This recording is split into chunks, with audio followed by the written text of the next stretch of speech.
നമ്മുടെ കണ്ണിൻ്റെ ഉള്ളിലെ ബ്രൗൺ അല്ലെങ്കിൽ ബ്ലാക്ക് ഭാഗമാണ് യുവിയ എന്ന് പറയുന്നത്. അതിൻ്റെ ഫ്രണ്ട് ഭാഗം ഐറിസ്, അതാണ് നമ്മൾ കോമൺ ആയിട്ട് കൃഷ്ണമണി എന്ന് പറയും, പക്ഷേ ആക്ച്വലി ആ ബ്രൗൺ പിഗ്മെൻറ്റഡ് ഏരിയ ആണ്, അതാണ് ഐറിസ്.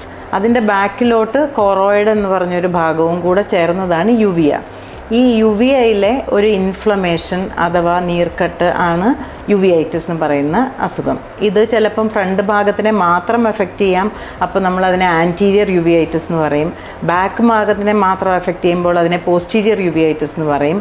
മുഴുവനും കൂടെ എഫക്റ്റ് ചെയ്താൽ നമ്മളതിനെ പാൻ യുവിയൈറ്റിസ് എന്ന് പറയും. ഇത് പല രീതിയിൽ വരാം. It can come as anterior മാത്രമായിട്ട് വരാം, അല്ലെങ്കിൽ ആൻറ്റീരിയറും മിഡിലും ബാക്കുമായിട്ട് വരാം. അങ്ങനെ കോസ് അനുസരിച്ച്, കാരണം അനുസരിച്ച് പല രീതിയിൽ യുവിയൈറ്റിസ് ബാധിക്കാം.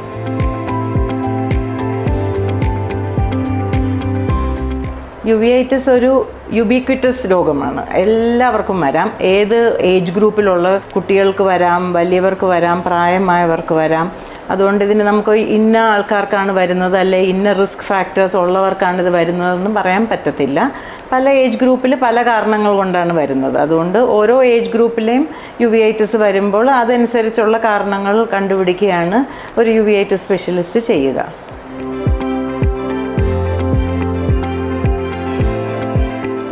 യുവിയൈറ്റിസ് എന്ന് പറയുന്നത് തന്നെ ഒരു ബ്രോഡ് ഗ്രൂപ്പ് ആയതുകൊണ്ട് ഇതെല്ലാ യുവിയൈറ്റിസിനും ഇതാണ് ലക്ഷണം എന്ന് നമുക്ക് പറയാൻ പറ്റില്ല.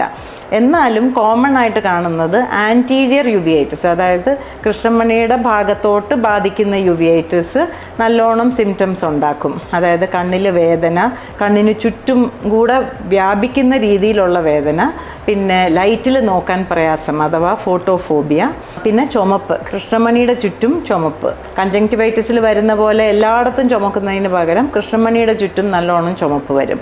അതിനെ നമ്മൾ ഇംഗ്ലീഷിൽ പെയിൻ, റെഡ്നെസ്, ഫോട്ടോഫോബിയ എന്നൊരു ട്രയാഡാണ്. ഇത് മൂന്നുമാണ് ആൻറ്റീരിയർ യുവിയൈറ്റിസിൻ്റെ ഏറ്റവും കോമൺ ആയിട്ടുള്ള സിംറ്റംസ്.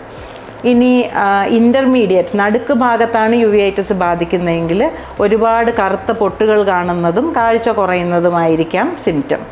ബാക്കിലോട്ട് പോസ്റ്റീരിയർ യുവിയൈറ്റിസ്, റെറ്റിനയും കൊറോയിഡും ബാധിക്കുന്ന യുവിയൈറ്റിസ് ആണെങ്കിൽ ഇതേപോലെ കറുത്ത പൊട്ടുകളും കാണാം, നല്ലോണം കാഴ്ചയും കുറയാം. ഇതാണ് യൂഷ്വലി യുവിയൈറ്റിസിൻ്റെ സിംറ്റംസ്. ഇതെല്ലാം കൂടാതെ ഒരു സിംറ്റവും ഇല്ലാതെ വളരെ മൈൽഡായിട്ട് ഇങ്ങനെ വന്നുകൊണ്ടേ ഇരുന്നിട്ട് ഭയങ്കര കോംപ്ലിക്കേഷൻസ് ആയിട്ട് കാഴ്ചക്കുറവായിട്ടും ഇത് പ്രസൻറ്റ് ചെയ്യാം. അങ്ങനെയുള്ളവർ സാധാരണ കണ്ണിൽ തിമിരം വരുമ്പോഴാണ് അറിയുന്നത് ഇങ്ങനെ യുവിയൈറ്റിസ് ഉണ്ടെന്ന് തന്നെ. ഇതേപോലത്തെ രോഗലക്ഷണങ്ങൾ ഇല്ലാതെ യുവിയൈറ്റിസ് വരുന്നത് സാധാരണയായിട്ട് കുഞ്ഞുങ്ങളിലാണ്. പിന്നെ ചില അഡൾട്ട് കേസസിലും ചില കേസിൽ ഇതേപോലെ വലിയ സിംറ്റംസ് ഇല്ലാതെയും വരാം.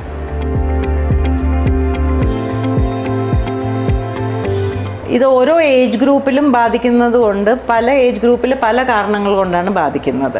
ഏറ്റവും കോമൺ ആയിട്ട് നമുക്ക് ചിന്തിക്കാവുന്നത് ഡയബറ്റിസ് ആണ്. ഡയബറ്റിസ് ഉള്ളവർക്ക് കോമൺ ആയിട്ട് യുവിയൈറ്റിസ് വരാറുണ്ട്. അത് സിമ്പിളായിട്ടുള്ള ആൻറ്റീരിയർ യുവിയൈറ്റിസ് ആണ് സാധാരണഗതിയിൽ വരുന്നത്.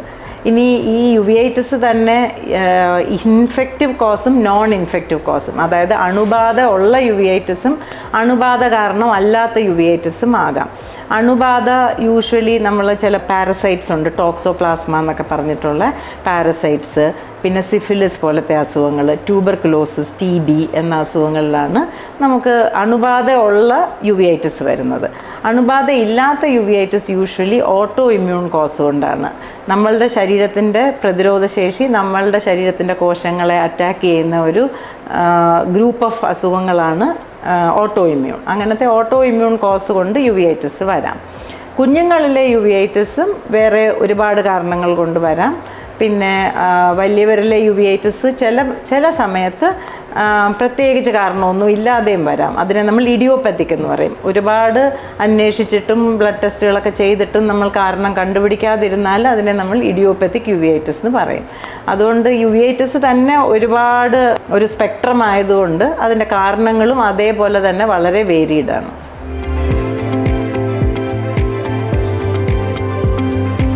ഏറ്റവും ഇമ്പോർട്ടൻ്റ് ആയിട്ട് ഏറ്റവും ഡിഫിക്കൽട്ടായിട്ടുള്ള വ്യത്യാസം എന്ന് വെച്ചാൽ കുട്ടികളിൽ ഇത് വലിയ സിംറ്റംസ് ഒന്നും ഉണ്ടാക്കാറില്ല. അതുകൊണ്ട് തന്നെ 4-5 വർഷം യുവിഐറ്റിസ് ഉണ്ടായ ശേഷം അവർക്കൊരു പ്രത്യേക തരം തിമിരം വരും, അല്ലെങ്കിൽ കൃഷ്ണമണിക്ക് ചുറ്റും അക്രോസ് ദ കോർണിയ എന്ന് പറയും, അക്രോസ് ദ കൃഷ്ണമണി ഒരു ബാൻഡ് പോലെ വരും. ഇത് രണ്ടും ശ്രദ്ധിക്കുമ്പോഴാണ്, തിമിരം വരുമ്പോൾ അവർക്ക് കാഴ്ച കുറയും, അപ്പോൾ പേരൻസ് ചിലപ്പോൾ ശ്രദ്ധിക്കും കാഴ്ച കുറവാണെന്ന്. ഈ ബാൻഡ് പോലെ വരുമ്പോൾ കൃഷ്ണമണിയിൽ ഒരു വെള്ള പോലെ പേരൻസ് ശ്രദ്ധിക്കും. ഇത് രണ്ടും കൊണ്ടാണ് യൂഷ്വലി നമ്മളുടെ അടുത്തേക്ക് എത്തുന്നത് തന്നെ. അപ്പോഴേക്കും ഒരുപാട് കോംപ്ലിക്കേഷൻസ് ഓൾറെഡി സെറ്റ് ഇൻ ചെയ്തിട്ടാണ് കുട്ടികളിലെ യുവിഐറ്റിസ് കണ്ടുപിടിക്കാറുള്ളത്. വളരെ റെയറായിട്ട് കുട്ടികളിൽ മാസ്കുറേഡ് എന്ന് പറയും, കുട്ടികളുടെ കണ്ണിൻ്റെ ഉള്ളിൽ പല ടൈപ്പ് ട്യൂമേഴ്സ്, എസ്പെഷ്യലി റെറ്റിനോബ്ലാസ്റ്റോമ എന്ന് പറഞ്ഞ ഒരു പ്രത്യേകതരം ട്യൂമർ യുവിഐറ്റിസ് എന്ന രീതിയിൽ പ്രസൻറ്റ് ചെയ്യാം. യുവിഐറ്റിസ് ആണെന്ന് വിചാരിക്കും, പക്ഷേ ആക്ച്വലി കണ്ണിൻ്റെ ഉള്ളിൽ ട്യൂമറാണ്. ആണ് main difference from adults, that they are very asymptomatic. ഇനി കുട്ടികളുടെ യുവിഐറ്റിസ് യൂഷ്വലി ഏറ്റവും common cause juvenile idiopathic arthritis എന്ന് പറയും, അതായത് മുട്ടുവേദനയോട് കൂടി വരുന്ന യുവിഐറ്റിസ് ആണ്. ഈ ജുവനൈൽ ഇഡിയോപ്പത്തിക് ആർത്രൈറ്റിസിന് ട്രീറ്റ്മെൻ്റ് ആയിട്ട് ഉള്ള കുട്ടികൾ, അല്ലെ സിംറ്റംസ് ഉള്ള എല്ലാ കുട്ടികളുടെയും കണ്ണ് എല്ലാ 6 മാസം കൂടുമ്പോഴും കണ്ണിൻ്റെ ടെസ്റ്റിംഗ് ചെയ്യേണ്ടതാണ്, ഈ യുവിഐറ്റിസ് വരുന്നുണ്ടോ എന്ന് അറിയാനായിട്ട്. അപ്പം അറ്റ് റിസ്ക് ഗ്രൂപ്പിനെ സ്ക്രീൻ ചെയ്തുകൊണ്ട് മാത്രമേ നമുക്ക് ഈ കുട്ടികളിലെ യുവിഐറ്റിസ് നേരത്തെ തന്നെ കണ്ടുപിടിച്ച് ട്രീറ്റ്മെൻറ്റ് ചെയ്ത് അതൊരു കോംപ്ലിക്കേറ്റഡ് സ്റ്റേജിലോട്ട് പോകാതെ നോക്കാൻ പറ്റുള്ളൂ. അഡൾട്ട് യുവിഐറ്റിസ് നേരത്തെ പറഞ്ഞ സിംറ്റംസ് എല്ലാമായിട്ടാണ് വരുന്നത്. ചുമപ്പ്, വേദന, ലൈറ്റിൽ നോക്കാൻ പ്രയാസം, അല്ലെ കറുത്ത പൊട്ടുകൾ, അല്ലെ കാഴ്ചക്കുറവ്. അതുകൊണ്ട് തന്നെ അത് നേരത്തെ തന്നെ ഡോക്ടറുടെ അടുത്ത് എത്താനുള്ള സാധ്യതയും കൂടുതലാണ്.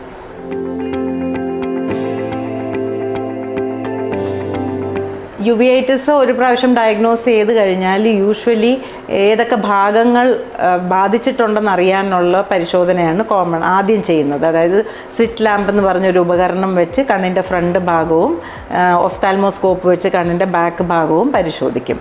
പിന്നെ ഇത് കാരണം റെറ്റിനയിൽ നീർക്കെട്ട് എന്തെങ്കിലും വന്നിട്ടുണ്ടോ എന്നുള്ള സ്കാൻ, ഒപ്റ്റിക്കൽ കൊഹിറൻസ് ടോമോഗ്രാഫി ചെയ്യിപ്പിക്കും.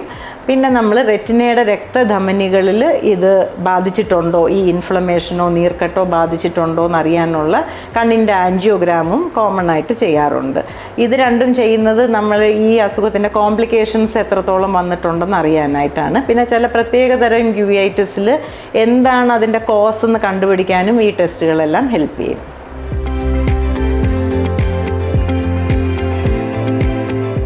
യുവിഐറ്റിസിൻ്റെ ചികിത്സയും യുവിഐറ്റിസ് പോലെ തന്നെ വേരീഡാണ്. ബിക്കോസ് ഏത് ഏജ് ഗ്രൂപ്പിൽ വന്നിരിക്കുന്നു, ഏത് അസുഖവും കാരണം വന്നിരിക്കുന്നു, എത്ര നാളായിട്ട് ആ യുവിഐറ്റിസ് അവിടെ ഉണ്ട്, എന്ത് ടൈപ്പാണ്, അണുബാധ ഉള്ളതാണോ അണുബാധ ഇല്ലാത്തതാണോ, അതനുസരിച്ചിരിക്കും യുവിഐറ്റിസിൻ്റെ ട്രീറ്റ്മെൻറ്റ്. അതുകൊണ്ട് നമുക്കങ്ങനെ ഇതിൻ്റെ ഒരു എല്ലാത്തിനും ഇതാണ് ട്രീറ്റ്മെൻ്റ് എന്ന് പറയാൻ പറ്റില്ല. ഇപ്പോൾ അണുബാധ ഉള്ള യുവിഐറ്റിസ് ആണെങ്കിൽ അണുബാധയ്ക്ക് സ്പെസിഫിക് ആയിട്ടുള്ള ട്രീറ്റ്മെൻറ്റ് എടുത്താലേ അത് ബെറ്റർ ആവത്തുള്ളൂ. ഫോർ എക്സാമ്പിൾ ടോക്സോപ്ലാസ്മ ആണെങ്കിൽ ആൻറ്റി ടോക്സോപ്ലാസ്മയുടെ ആൻറ്റിബയോട്ടിക്സ് കഴിക്കേണ്ടി വരും.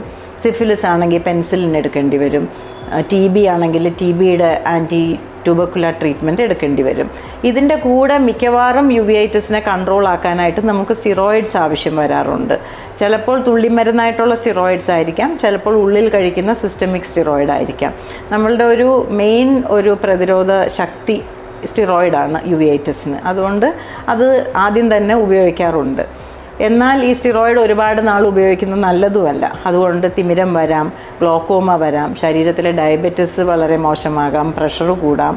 അപ്പോൾ ഇതെല്ലാം കൊണ്ട് സ്റ്റിറോയിഡ്സ് ഒരുപാട് നാൾ ഉപയോഗിക്കാതെ ചില other drugs, disease modifying drugs ഉപയോഗിക്കും, അല്ലെങ്കിൽ ഇമ്മ്യൂണോ സപ്രഷൻ ഉപയോഗിക്കും. നമ്മളുടെ ശരീരത്തിൻ്റെ പ്രതിരോധ ശേഷിയെ കുറച്ച് വയ്ക്കുന്ന ഡ്രഗ്സ്, പക്ഷേ അധികം സൈഡ് ഇഫക്റ്റ് ഇല്ലാത്തത്. ഈ മരുന്നുകൾ വെച്ചിട്ടാണ് ലോങ് ടേം ആയിട്ടുള്ള കൺട്രോൾ നമ്മൾ വരുത്താൻ ശ്രമിക്കുന്നത്. ഷോർട്ട് ടേം ആയിട്ട് നമുക്ക് സ്റ്റിറോയിഡ് ആവശ്യം വരാറുണ്ട്. പിന്നെ ഞാൻ നേരത്തെ പറഞ്ഞതുപോലെ it depends on the cause. നമ്മൾ എന്തുകൊണ്ട് ഇത് വന്നു എന്ന് കണ്ടുപിടിച്ചിട്ട് അതനുസരിച്ചായിരിക്കും നമ്മുടെ ട്രീറ്റ്മെൻറ്റിനെ ടൈലർ മെയ്ഡായിട്ട് ചെയ്യുന്നത്.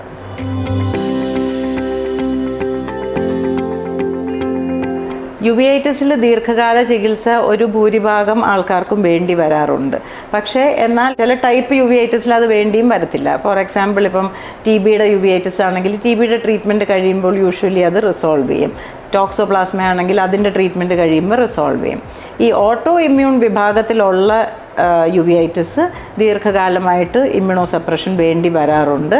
അത് ഓരോ പ്രാവശ്യവും മോണിറ്റർ ചെയ്ത് തിരിച്ചു വരുന്നുണ്ടോ, റെക്കറൻസ് വരുന്നുണ്ടോ എന്ന് നോക്കിയിട്ടാണ് മരുന്നുകൾ കുറച്ച് കൊണ്ടുവരികയും ഒരു മെയിൻ്റനൻസ് ഡോസിൽ വയ്ക്കുകയും ചെയ്യുന്നത്. കുട്ടികളുടെ യുവിഐറ്റിസ് ഒരു പ്രത്യേകത ഉള്ളതെന്ന് വെച്ചാൽ അവർക്ക് മിക്കവാറും ലോങ് ടേം ട്രീറ്റ്മെൻറ്റ് വേണ്ടി വരും. ബിക്കോസ് അവരുടെ ഒരു ഇമ്മ്യൂൺ സിസ്റ്റം മെച്യൂർ ആവുന്നത് വരെയും ആ ഒരു auto immune tendency under control ആവുന്നത് വരെയും ലോങ് ടേം ആയിട്ട് ട്രീറ്റ്മെൻറ്റ് കറക്റ്റായിട്ട് എടുത്തില്ലെങ്കിൽ കാഴ്ച പൂർണ്ണമായിട്ട് നശിപ്പിക്കാൻ സാധ്യതയുള്ള ഒരു അസുഖമാണ്. ആൻഡ് ഇതിനകത്ത് പീഡിയാട്രീഷ്യൻ അല്ലെങ്കിൽ റുമറ്റോളജിസ്റ്റ് അവരുടെ ശരീരത്തിലെ പ്രോബ്ലംസ് ട്രീറ്റ് ചെയ്യുന്ന ഡോക്ടറും കണ്ണിൻ്റെ ഡോക്ടറും കൂടെ ഒരുമിച്ച് വർക്ക് ചെയ്ത് ട്രീറ്റ്മെൻറ്റ് ചെയ്താൽ മാത്രമേ അവരുടെ കാഴ്ച നഷ്ടപ്പെടാതെ നമുക്ക് ഈ ട്രീറ്റ്മെൻറ്റിൽ അവരെ കൊണ്ടുപോകാൻ പറ്റുള്ളൂ.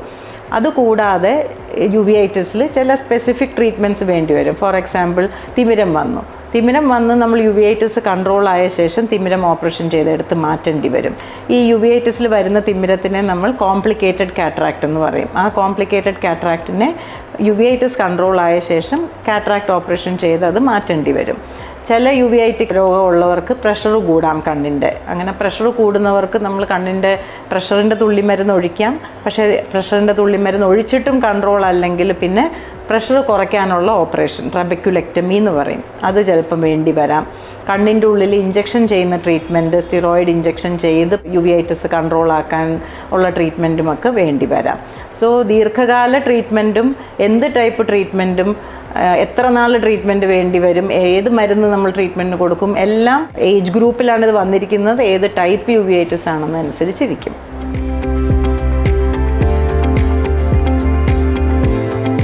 ചികിത്സ ചെയ്തില്ലെങ്കിൽ കാഴ്ച നഷ്ടപ്പെടാൻ സാധ്യതയുള്ള വളരെ സങ്കീർണമായ ഒരു കോംപ്ലിക്കേഷൻ, ഒരു പ്രോബ്ലമാണ് യുവിഐറ്റിസ്. അതുകൊണ്ട് സമയത്തിനുള്ള ചികിത്സ സമയത്തിന് കൊടുക്കുകയും അത് എത്ര നാൾ വേണ്ടി വരുമോ അത്രയും നാൾ അത് കൊണ്ടുപോവുകയും ചെയ്തില്ലെങ്കിൽ കോംപ്ലിക്കേഷൻസ് വന്ന് കംപ്ലീറ്റ് ആയിട്ടും കാഴ്ച നഷ്ടപ്പെടുന്ന ഒരവസ്ഥയിലോട്ട് വരാം. കണ്ണ് ചുക്കി തൈസിസ് ബൾബ എന്ന് പറയും, ചുക്കി ചുളുങ്ങി കുഞ്ഞായിട്ടിരിക്കുന്ന ഒരു അവസ്ഥയിലോട്ട് പോകാം. ബാലൻസ് ചെയ്ത് ഉള്ള ട്രീറ്റ്മെൻറ്റ്, അതായത് ആവശ്യം വരുമ്പോൾ കൂട്ടുകയും കൺട്രോളായി കഴിയുമ്പോൾ കുറയ്ക്കുകയും ചെയ്ത് അത് കൊണ്ടുപോയാൽ മാത്രമേ നമുക്ക് ഇതിൽ കാഴ്ച നഷ്ടപ്പെടാതെ ഇരിക്കുകയുള്ളൂ. ഇപ്പോൾ തിമിരം വന്ന് നമുക്ക് തിമിരം ഓപ്പറേഷൻ ചെയ്ത് കാഴ്ച തിരിച്ചു കൊണ്ടുവരാൻ പറ്റുമെങ്കിലും ആ ഓപ്പറേഷന് തന്നെയും ഒരുപാട് കോംപ്ലിക്കേഷൻസ് ഉണ്ട്. അതുകൊണ്ട് അത് മനസ്സിലാക്കി അസുഖം കംപ്ലീറ്റ് ആയിട്ടും കൺട്രോളാക്കി തിമിരം ചെയ്ത ശേഷം അതിനനുസരിച്ചുള്ള ഡ്രോപ്സ് ഉപയോഗിച്ച് അതിനനുസരിച്ചുള്ള ഉള്ളിൽ കഴിക്കുന്ന മരുന്നുകൾ ഉപയോഗിച്ച് ഈ ഇൻഫ്ലമേഷൻ തിരിച്ചു വരാതെയൊക്കെ നോക്കി കൺട്രോളാക്കിയാൽ മാത്രമേ നല്ലൊരു റിസൾട്ട് യുവിഐറ്റിസ് ട്രീറ്റ്മെൻറ്റിൽ നമുക്ക് കിട്ടുകയുള്ളൂ. അതുകൊണ്ട് പല കാര്യങ്ങളിലും പല കോംപ്ലിക്കേഷനിലേക്ക് പോകാം. റെറ്റിന ഡിറ്റാച്ച്മെൻറ്റ് വരാം, ഗ്ലോക്കോമ വരാം, കണ്ണിൽ പുതിയ രക്തക്കൊഴലുകൾ വന്ന് കണ്ണിൻ്റെ പ്രഷർ കൂടാം. അതുകൊണ്ട് ഈ രീതിയിലോട്ടുള്ള കോംപ്ലിക്കേഷൻസിൽ പോകാതെ സമയത്തിന് ട്രീറ്റ്മെൻറ്റ് ചെയ്യേണ്ടത് വളരെ അത്യാവശ്യമാണ്.